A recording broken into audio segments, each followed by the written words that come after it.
Welcome to Campus Connection. Yes, bener banget. Mulai hari ini, kita punya 2 ibadah youth ya guys. Yang pertama ada ibadah online khusus pelajar Radiance. Dan yang kedua ada ibadah online khusus mahasiswa Campus Connection. Nah, di Campus Connection ini ibadah disesuaikan dengan kebutuhan mahasiswa, mulai dari awal hingga akhir. Dan harapannya, kita bisa lebih mudah memahami dan menerapkan apa yang disampaikan dalam kehidupan kita sebagai mahasiswa. Buat kamu yang baru pertama kali mengikuti ibadah ini, silahkan scan QR Code atau akses link yang ada di bawah ini untuk mendapatkan welcome gift dari kita ya. Ayo ajak teman-teman yang lain juga untuk ikut ibadah bareng kita, supaya makin banyak teman-teman kita yang terberkati. Nah teman-teman, seperti biasa, kita juga mau mengingatkan teman-teman semua yang mau memberikan persembahan, kalian bisa transfer melalui nomor rekening yang ada di bawah ini, atau kalau teman-teman mau yang lebih cepat, tinggal scan QR Code berikut pada aplikasi wallet kalian ya. Mari sama-sama kita berikan persembahan yang terbaik untuk Tuhan kita, karena Tuhan selalu menyediakan yang terbaik bagi kita. Dan jangan lupa untuk menyiapkan roti dan anggur, karena hari ini kita akan melakukan perjamuan kudus. Sekarang, gua mau ajak kita semua untuk fokus dan siap menerima message yang powerful. Yap, enjoy di service guys. Halo anak muda, mari sama-sama kita nyanyikan lagu ini untuk Tuhan. Come on.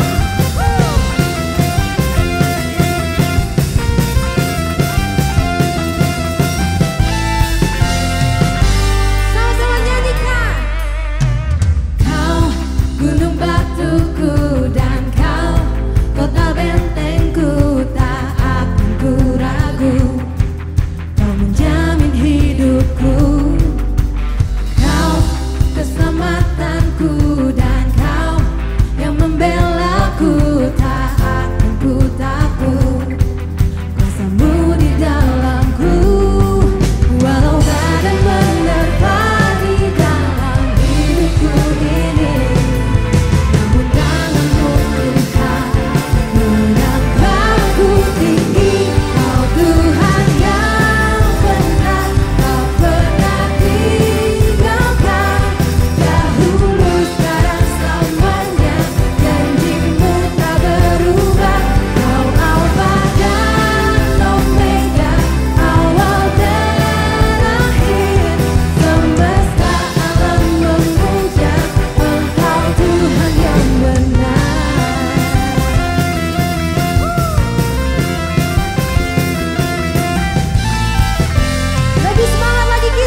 Sebentar kita akan mengambil perjamuan kudus untuk memperingati pengorbanan Tuhan Yesus di kayu salib untuk menebus dosa kita.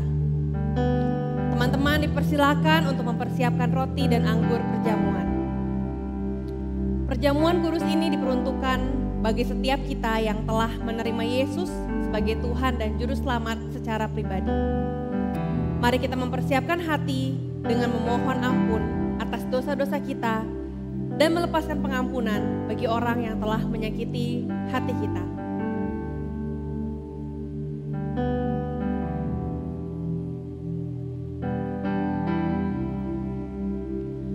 Mari angkat roti di tangan kanan kita.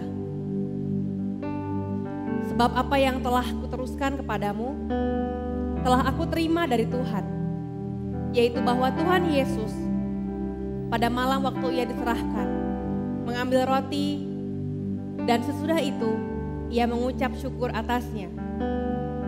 Ia memecah-mecahkannya dan berkata, "Inilah tubuhku yang diserahkan bagi kamu. Perbuatlah ini menjadi peringatan akan aku." Mari kita makan roti ini dengan penuh ucapan syukur di dalam nama Tuhan Yesus.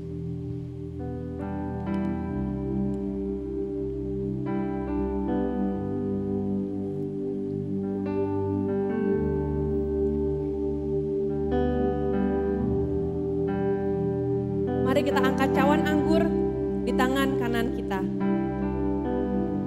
Demikian juga ia mengambil cawan sesudah makan, lalu berkata, "Cawan ini adalah perjanjian baru yang dimeteraikan oleh darahku. Perbuatlah ini setiap kali kamu meminumnya menjadi peringatan akan aku. Sebab setiap kali kamu makan roti ini dan minum cawan ini, kamu memberitakan kematian Tuhan sampai ia datang." Mari kita minum cawan anggur ini dengan penuh ucapan syukur di dalam nama Tuhan Yesus.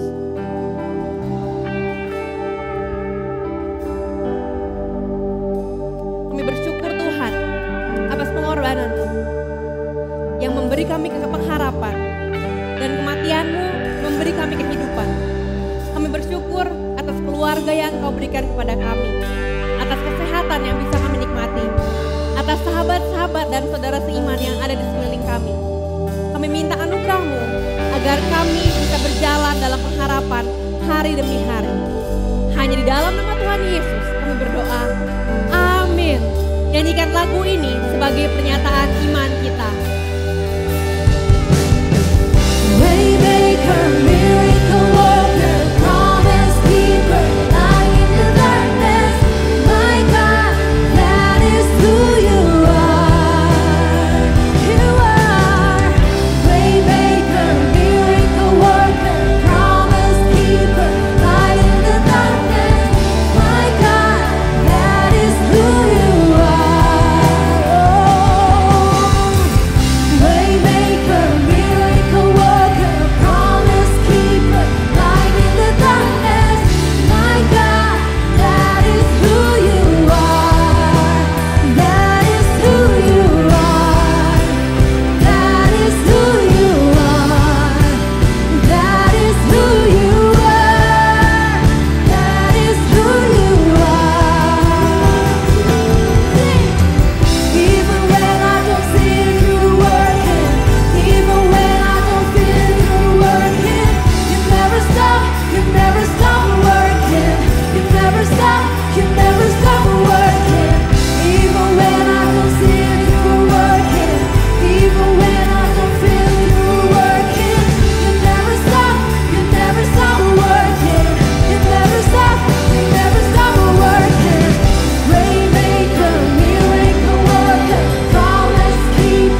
Wow, berkat luar biasa kalau kita boleh ambil bagian dalam perjamuan kudus. Halo teman-teman mahasiswa, selamat datang di dalam ibadah online khusus untuk mahasiswa. Dan dimanapun kamu berada saat ini, baik di Bandung ataupun dari kota-kota lainnya, senang sekali bisa bertemu dengan kalian semua.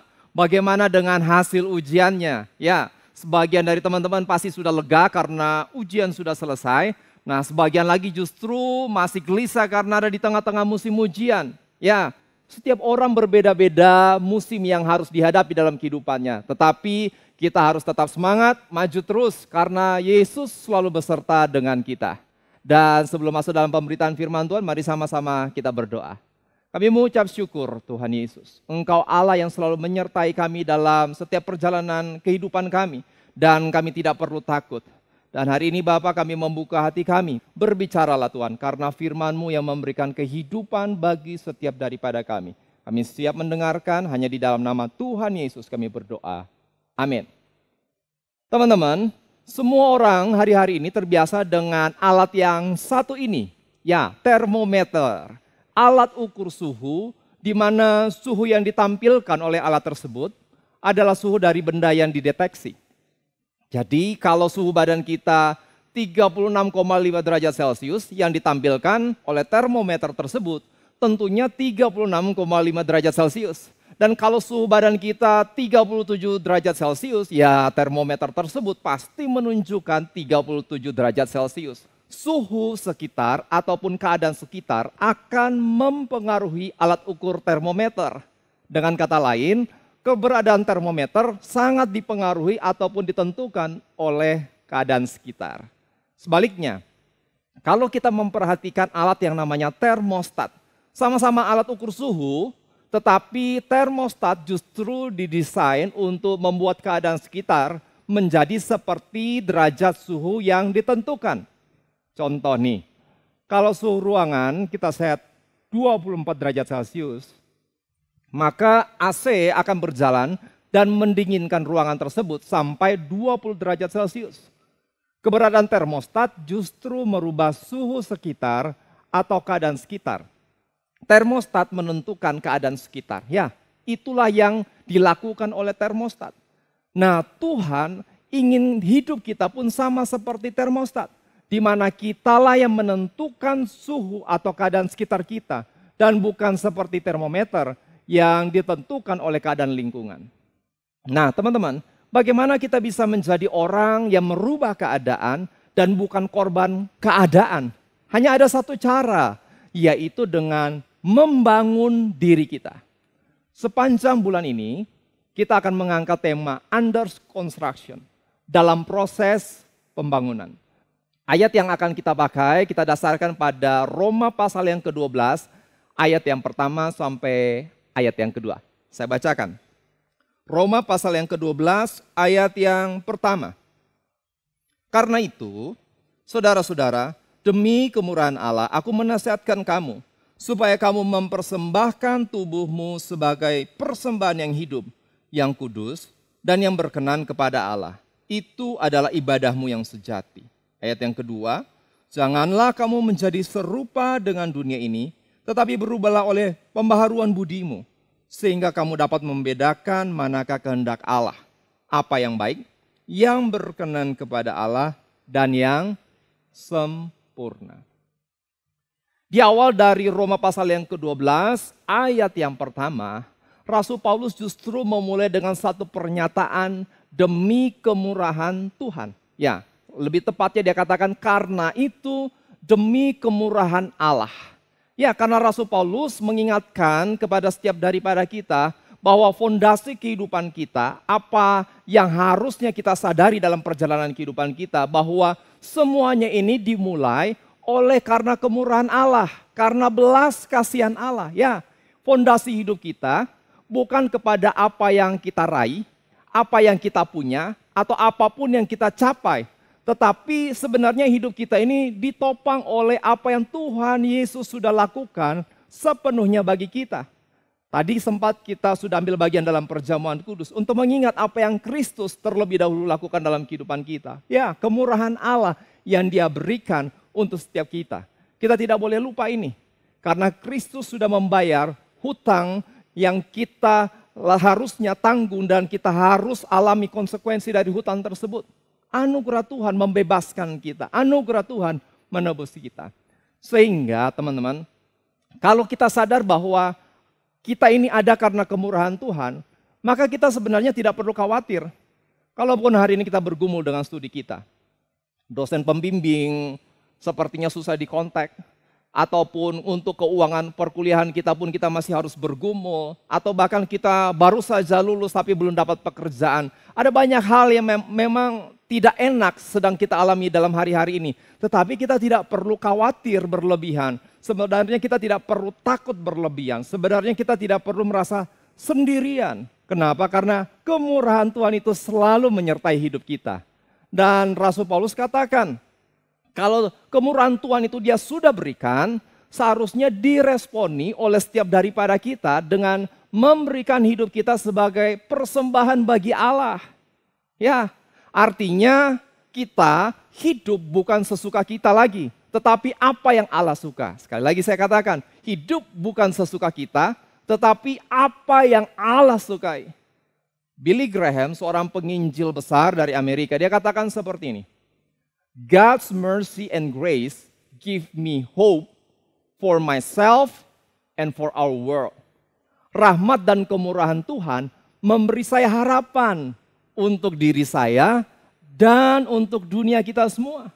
Ya, kalau orang mengerti tentang kemurahan Tuhan, maka dia mestinya meresponi kemurahan Tuhan tersebut dengan tidak membiarkan hidup biasa-biasa aja. Ah, santuy. Orang lain kayak begitu, gue juga kayak begitu. No. Kita harus tahu, kemurahan Tuhan limpah dalam kehidupan kita. Apalagi membiarkan diri kita hancur-hancuran. Ya memang takdir gue lah hancur, keluarga gue hancur, ya gue juga hancur. Saya mau katakan, itu namanya orang tidak mengerti kemurahan Tuhan dalam kehidupannya.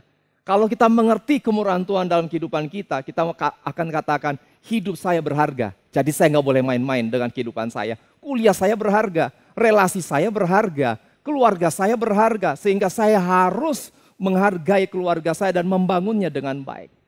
Sehingga Rasul Paulus lanjutkan di dalam Roma pasal yang ke-12 ayat yang kedua.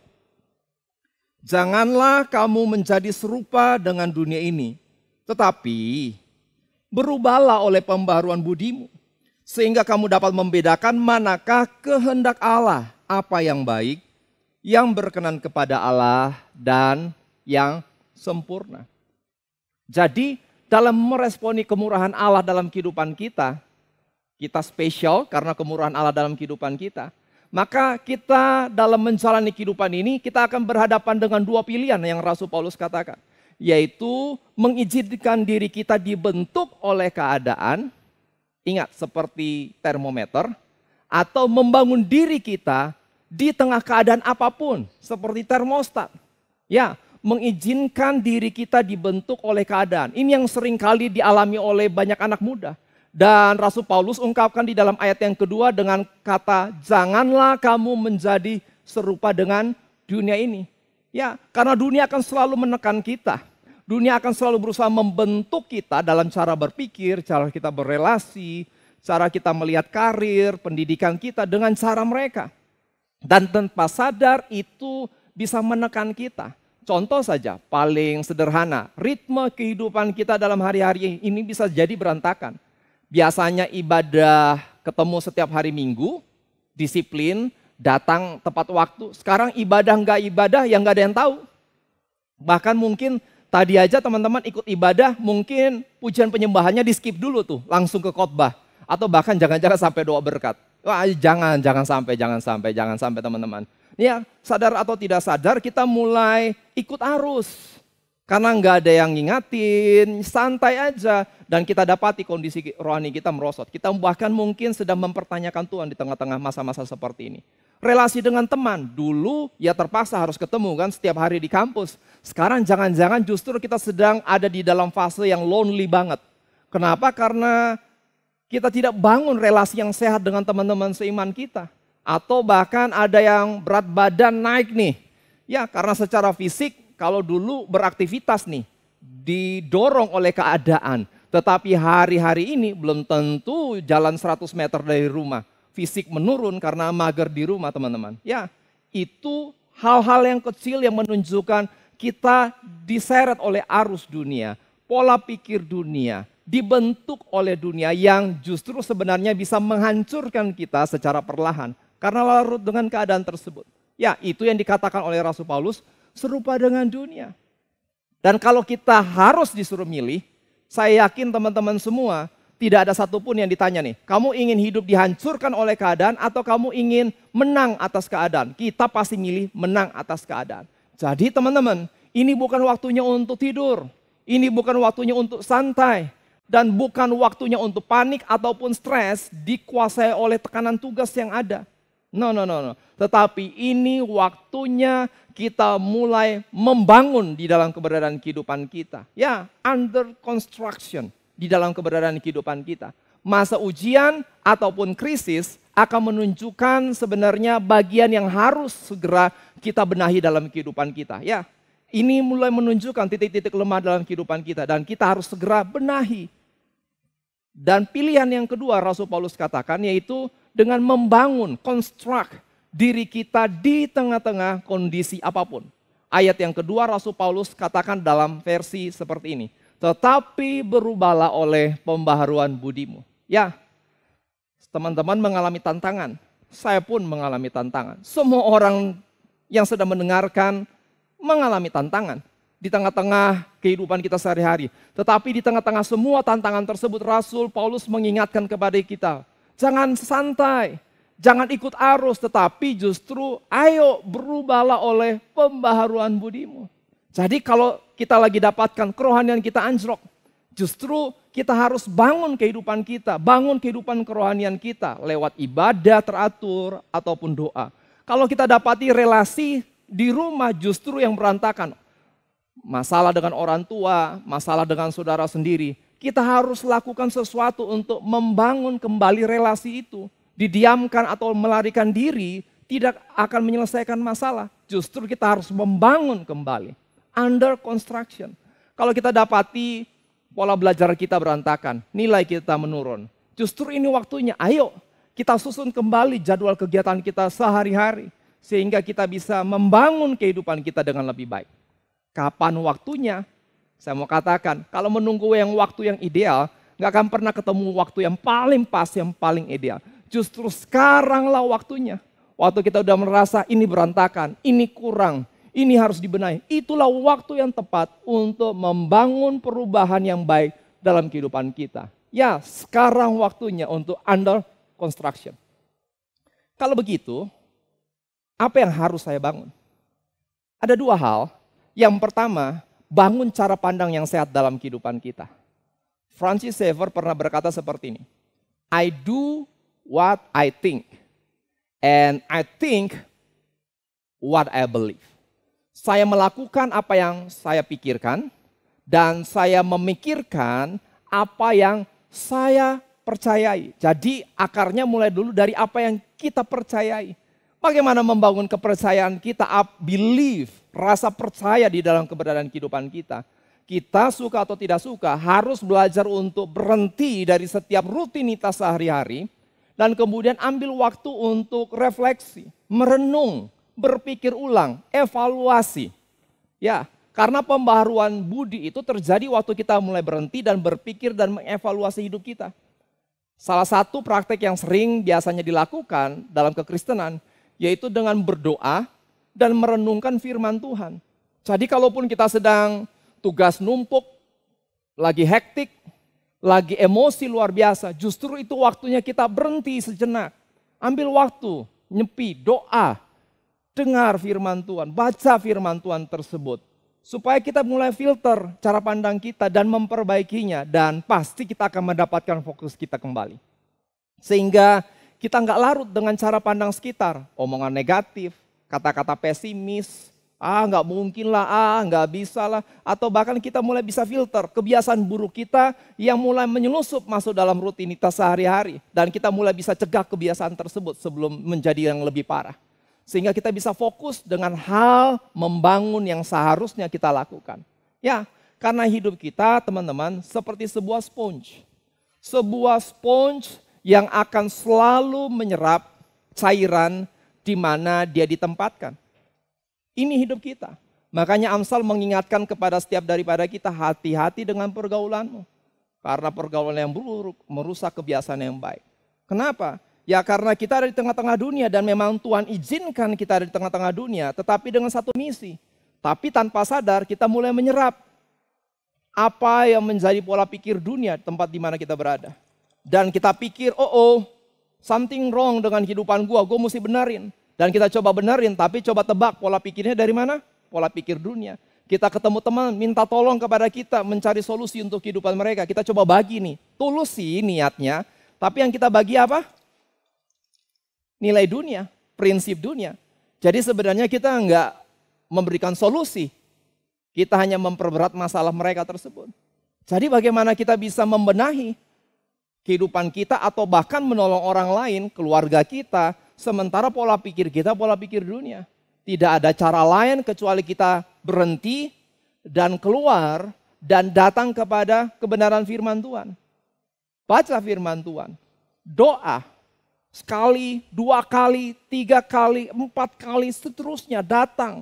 Doa, nggak berasa, datang. Doa, nggak terlalu ngerti, datang. Doa, serap apa yang menjadi kebenaran firman Tuhan. Dan warnanya pasti akan membekas dalam kehidupanmu. Sehingga waktu kamu masuk dalam rutinitasmu, kamu bagi, sesuatu mulai berubah.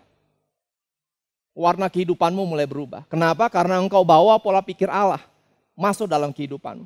Baca lagi, serap lagi, renungkan lagi. Dan kamu akan menemukan bahwa waktu kamu balik lagi dengan duniamu berubah. Mulai tertata. Sehingga waktu kalaupun teman-temanmu tanya, loh kok kamu begitu? Prinsip kamu apa sih? Dan kemudian kamu mulai bagi. Kamu akan mendapati ada sesuatu yang berbeda yang kamu bisa bawa. Perubahan, kamu serap, bagi. Rasa kering lagi, datang lagi ke dalam hadirat Tuhan. Taruh dalam kehidupan keluargamu. Galau, capek dengan studi, ayo berhenti bentar, datang dalam kebenaran firman Tuhan, doa.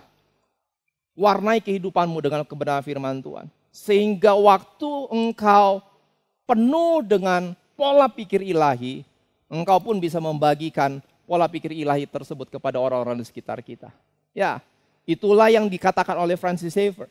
I do what I think and I think what I believe. Saya melakukan apa yang saya pikirkan dan saya memikirkan apa yang saya percayai. Bagian yang kedua yaitu bangun praktek akuntabilitas di dalam kehidupan kita. Hanya karena kita tidak bisa bertemu dengan teman-teman dalam satu gedung gereja dalam hari-hari ini, bukan berarti kita tidak bisa mempraktekkan akuntabilitas. Maksud akuntabilitas adalah kita terbuka dengan 1 atau 2 orang teman dan kita mulai cerita apa yang ingin kita bangun atau praktekkan bersama dalam kehidupan kita. Dan kita bersama-sama saling mengingatkan untuk bertindak. Ayo dong, kamu kan katanya mau doa nih bareng. Ayo kita doa bareng yuk. Lewat Zoom meeting barangkali. Atau mungkin lewat WA call. Dan kita ambil tindakan untuk membangun kehidupan kita. Kita kan janji nih mau baca firman Tuhan. Oke deh kita giliran. Setiap pagi kita gantian nih nge-post apa yang menjadi bahan renungan kita pagi hari ini. Sehingga saling menguatkan satu sama lain. Saling mengingatkan satu sama lain. Pengkhotbah pasal yang keempat, ayat yang ke-9 sampai ayat yang ke-10 berkata seperti ini. Berdua lebih baik daripada seorang diri karena mereka menerima upah yang baik dalam jerih payah mereka. Karena kalau mereka jatuh, yang seorang mengangkat temannya. Tetapi why, maksudnya celaka, orang yang jatuh, yang tidak mempunyai orang lain untuk mengangkatnya. Ya, karena perubahan cara pandang, pola pikir yang permanen itu bukan di tahap tahu saja, oh saya salah, oh ya ini yang benar. Hanya tahu teori seperti itu bukan berarti mengalami perubahan pola pikir. Melainkan tahu dan melakukan. Dan kemudian dilakukan terus-menerus menjadi rutinitas. Ya, pola rohani yang sehat dalam kehidupan kita kalau kita ingin lakukan dengan cara yang benar, tahu, kemudian bertindak untuk membangun kerohanian yang sehat. Kalau mau pola hidup kita sehat, Ya tahu pola hidup yang sehat, makannya, olahraganya, tetapi juga bukan cuma tahu, tetapi melakukan. Dan seringkali kita butuh support daripada orang-orang di sekitar kita. Contoh nih teman-teman, sekarang kan lagi tren tuh, bikin 30 days challenge. Kenapa kita nggak mulai 30 days challenge untuk Bible study, untuk worship. Dengan 2-3 orang teman kita, bangun rutinitas yang baru. Dan dampaknya dikatakan oleh Rasul Paulus di dalam ayat yang kedua.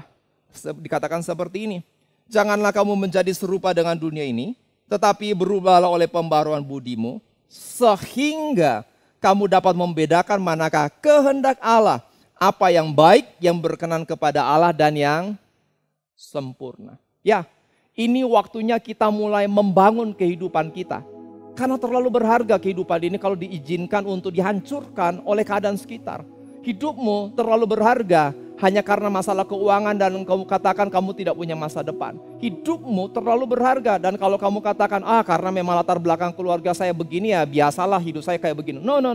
Hidupmu sangat berharga oleh karena anugerah dan kemurahan Tuhan dalam kehidupanmu. Sehingga ayo bangkit, hidupi kemurahan Tuhan tersebut. Ayo berjalan di atas kebenaran firman Tuhan tersebut. Bangun hidupmu dan lawan arus tersebut, lawan keadaan yang ada. Bangun karena Tuhan punya panggilan yang spesial untuk setiap kehidupan kita. Dan teman-teman, kita punya 2 pilihan. Mengizinkan diri kita dibentuk oleh keadaan atau memulai proses untuk membangun. Under construction di dalam kehidupan kita.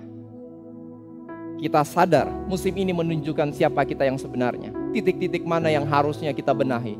Dan ayo, langkah yang paling sederhana yang kita bisa lakukan adalah membawa kehidupan kita kembali kepada Tuhan. Sebagaimana dikatakan oleh Roma pasal yang ke-12 ayat yang pertama. Mempersembahkan tubuh kita sebagai persembahan yang hidup, yang kudus, yang berkenan kepada Allah. Kalau itu engkau orangnya dan engkau ingin memulai satu permulaan yang baru, mulai membangun kembali. Kalau engkau belum pernah menerima Yesus sebagai Tuhan dan Juru Selamat, jadikan Dia sebagai Tuhan dan Juru Selamat. Ikuti doa saya. Tuhan Yesus, hari ini kami mengundang Engkau sebagai Tuhan dan Juru Selamat. Masuk dalam kehidupan kami. Kami percaya kalau Engkau ada di dalam kehidupan kami, rahmat-Mu, anugerah-Mu, pertolongan-Mu, kemurahan-Mu itu limpah dan menjadi dasar perjalanan kehidupan kami. Bahwa kami di dalam pembaharuan. Dan aku berdoa untuk setiap teman-teman yang sudah menerima Yesus sebagai Tuhan dan Juru Selamat, tetapi sedang bergumul dengan kondisi mereka hari-hari ini. Aku berdoa di dalam nama Tuhan Yesus, hikmat yang datangnya daripada Allah, Roh Kudus-Mu sendiri menuntun setiap teman-teman untuk mengambil langkah untuk membangun kehidupan mereka dan tidak mengizinkan hidup mereka dihancurkan oleh keadaan, tetapi justru maju Tuhan dan melangkah memperbarui kehidupan mereka. Dan aku berdoa biar berkat Allah menyertai mereka di dalam musim ini Bapak.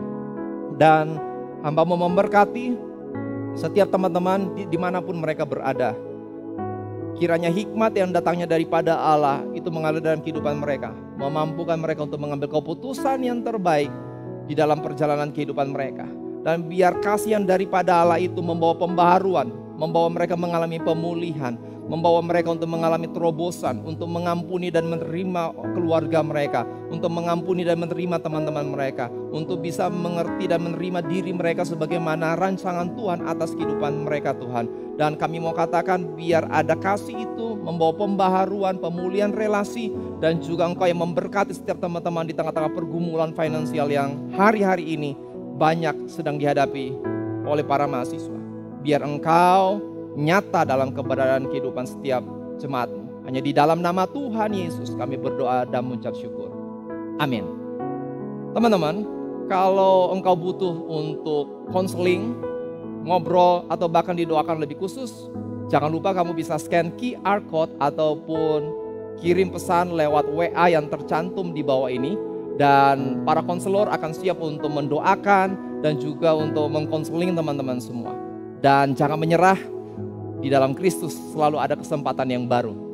Bangun kehidupan kita hanya di dalam nama Tuhan Yesus. Amin.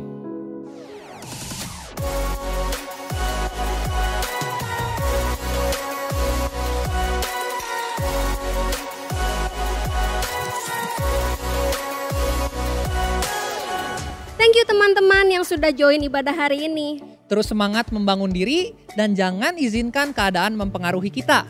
Stay updated by following our Instagram @mahasiswa_GKPB karena denger-denger bakalan ada sesuatu yang menarik nih. Wow, kalau gitu teman-teman harus cek ya. Sekian informasi dari kami hari ini. See you next week on Campus Connection and God bless you.